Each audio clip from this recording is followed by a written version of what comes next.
నితిన్ గడ్కరీ ముందు తను ఆచరిస్తాడు. ఇప్పుడు హైడ్రోజన్ని డెవలప్ చేయాలనుకున్నప్పుడు తనే ఒక హైడ్రోజన్ కార్ని వాడటం బిగించేశాడు. అట్లాగే మంచి ధనవంతుడు, మంచి వ్యవసాయదారుడు కూడా.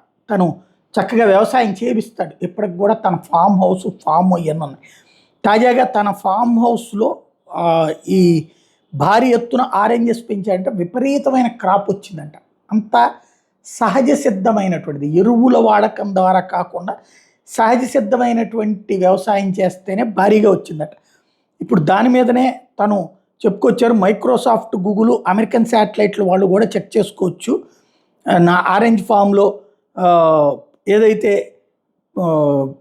మంచి ఎట్లాగ ఆరెంజెస్ వచ్చినాయి అన్నటువంటిది.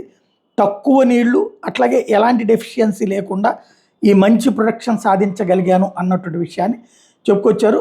అదే సందర్భంలో ఆర్టిఫిషియల్ ఇంటెలిజెన్స్ని అగ్రికల్చర్లో, వ్యవసాయ రంగంలో వినియోగించడం మంచిదే అన్నటువంటి సూచన కూడా చేసుకొచ్చారు.